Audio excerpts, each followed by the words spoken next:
Good afternoon, dear students. Students, in this video, we are going to discuss some numericals related to alternating current.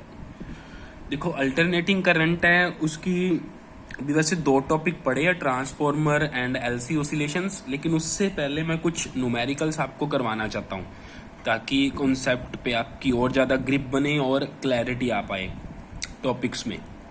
देखो जब हमने theory portion पढ़ा था तो हमने देखा था कि एसी वोल्टेज एसी करंट को हम ऐसे साइनोसॉइडल फंक्शन से रिप्रेजेंट करते हैं, V equals to V naught sine omega T. हाँ, प्लस माइनस फाई आगे फेज डिफरेंस आ सकते हैं, वो अकॉर्डिंगली कि प्योर इंडक्टिव सर्किट है, रेसिस्टिव सर्किट है, वो सब आपने पढ़ा हुआ है, लेकिन जनरल फॉर्म ये होती है अल्टरनेटिंग वोल्टेज की, अल्टरनेटिंग करंट की।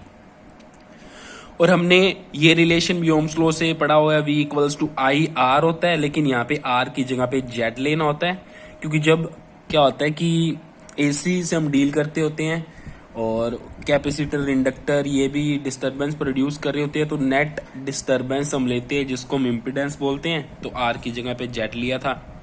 और मैंने आपको बोला था V अगर मैं बोल रहा हूँ तो उसका मतलब वो VRMS वैल्यू, आई बोल रहा हूँ मतलब IRMS वैल्यू है। और जेड का भी हमने फॉर्मूला निकाला हुआ है। जेड का फॉर्मूला क्या था, R square plus XL minus XC whole square का under root, where XL is the inductive reactance whose value equals to omega L and XC is capacitive reactance which is equals to 1 by omega C। और इसके अलावा एक और important result हमने पढ़ा हुआ है peak value and RMS value में, वो क्या होता है, V R M S equals to V naught by root two and I R M S equals to I naught by root two. ठीक है, इसके अलावा एक और फॉर्मूला हमने पढ़ा हुआ है रेजोनेंस कंडीशन का, कि जब एक्सएल एंड एक्ससी की वैल्यू सेम हो तो रेजोनेंट फ्रिक्वेंसी की वैल्यू क्या आती है, 1/2 pi root under L C. और रेजोनेंस कंडीशन में हमको पता है current and voltage, resultant current and resultant voltage same phase में होती हैं, और उस टाइम पे इम्पिडेंस की वैल्यू क्या आती है, Z equals to R, minimum value of impedance होती है। ये हमने थ्योरी पोर्शन में सब पढ़ा हुआ है। मैंने आपको दोबारा इसलिए बताया है ताकि ये सारा एक बार आपके माइंड में क्या हो जाए, रिवाइज हो जाए, और न्यूमेरिकल्स आपको बहुत ही ईजी लगेंगे। अब देखना, बस ये ही सारी समरी है जो अभी तक हमने पढ़ा है, उस सबको अब लगा देना न्यूमेरिकल्स पे, कहते थोड़ी हैं आ जाए कौन सा न्यूमेरिकल है। तो कुछ प्रीवियस ईयर न्यूमेरिकल्स हैं, उनको डिस्कस करते हैं। जैसे देखो ये फर्स्ट न्यूमेरिकल, इसमें क्या गिवन था, देखो ये बोल रखा था एसी वोल्टेज लगा रखी है जिसकी वैल्यू है 140 साइन 314 टी, रेसिस्टेंस की वैल्यू गिवन है 10 ओम। हमें क्या उसने पूछा, वो कहता कि आप पीक वैल्यू ऑफ वोल्टेज निकाल दो, फिर वो बोलता IRMS वैल्यू निकाल लो, root mean square value of current निकाल दो। फिर उसने एफ की वैल्यू पूछी और टी की वैल्यू पूछी, F frequency, T time period. तो कुछ भी नहीं, देखो कुछ भी नहीं है,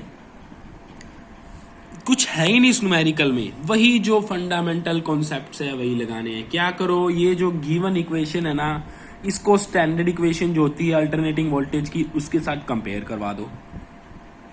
तो कंपेयर करवाओगे तो वी नोट की वैल्यू क्या आएगी, 140, तो वी नोट की वैल्यू होगी 140 वोल्ट। ओमेगा की वैल्यू क्या आ जाएगी, 314 रेडियन पर सेकंड। ओमेगा एंगुलर फ्रिक्वेंसी, उसकी यूनिट होती है रेडियन पर सेकंड, तो इससे ओमेगा की वैल्यू होगी। हमारा फर्स्ट आंसर तो यहीं से मिल गया, वी नोट की वैल्यू 140 वोल्ट। ठीक है, अब देखो सेकंड हमें क्या फाइंड करना है, देखो वी नोट की वैल्यू हमारे पास आ चुकी है। सेकंड क्या फाइंड करना हमको, IRMS वैल्यू हमको फाइंड करनी है। IRMS वैल्यू फाइंड करनी है तो हमको पता है IRMS इक्वल्स टू क्या था, I equals to V into R, R की जगह पे यहाँ पे क्या यूज करेंगे, जेड। लेकिन इस क्वेश्चन में उसने L की ना बात की C की, सिर्फ रेसिस्टेंस की बात की हुई है, मतलब इसमें सिर्फ रेसिस्टेंस ही कनेक्टेड है, कैपेसिटर कनेक्टेड नहीं है, इंडक्टर भी कनेक्टेड नहीं है। तो अगर जेड का फॉर्मूला हम देखें, वो क्या था, R square plus XL minus XC का होल स्क्वेयर अंडर रूट। मैंने आपको बोला था जो चीज कनेक्टेड नहीं है उसकी जगह पे जीरो पुट कर दो, एक्सएल की जगह पे भी जीरो आ जाएगा, एक्सी की जगह पे भी जीरो आ जाएगा, तो जेड की वैल्यू किसकी इक्वल आ जाएगी, under root R square, that is R. तो सिंपल ओम्स लॉ बन गया, I equals to V R. ठीक है, हम ये क्या IRMS लिख दो, चाहे इसको चाहे आई लिख दो, एक ही बात है। क्योंकि मैंने आपको बोला था जो इफेक्टिव वैल्यू होती है वो RMS वैल्यू ही होती है।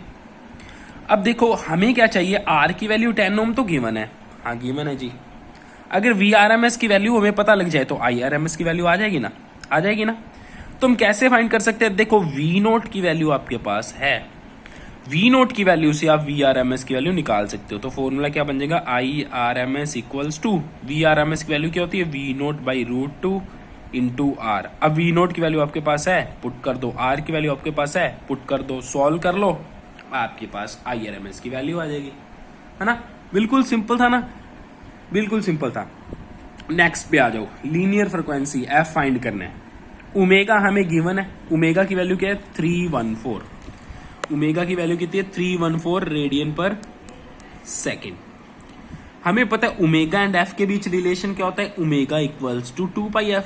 तो ओमेगा की जगह पे 2πf पुट कर दिया, हाँ जी कर दिया। 11th क्लास में पढ़ा हुआ हमने ये वेव्स वाले चैप्टर में, ओमेगा इक्वल्स टू 2πf होता है। इससे f की वैल्यू क्या बन जाएगी, f की वैल्यू बन जाएगी 314/2π। तो f इक्वल्स टू 314/2π। अब सारी वैल्यूज रख के सॉल्व करोगे तो f की वैल्यू क्या आ जाएगी आपके पास 50 हर्ट्ज। अब फ्रिक्वेंसी की वैल्यू आपके पास आ गई। नेक्स्ट फोर्थ पूछा हुआ time period of AC oscillation. Time period का फॉर्मूला क्या होता है, time period equals to 1/f, time period equals to 1/f। तो ये 1/50, तो ये टाइम पीरियड ऑफ 1 ऑसिलेशंस आ गया। कितना आया 1/50 सेकेंड। तो ये फर्स्ट न्यूमेरिकल हमारा बहुत ही आसानी से सॉल्व हो गया। इसी तरह से बिल्कुल सेम सेकेंड है, बस इससे एक लेवल आगे है कि इसमें हमने क्या किया हुआ है, इंडक्टर कनेक्ट किया हुआ है। तो वो नेक्स्ट वीडियो में अपने डिस्कस करते हैं।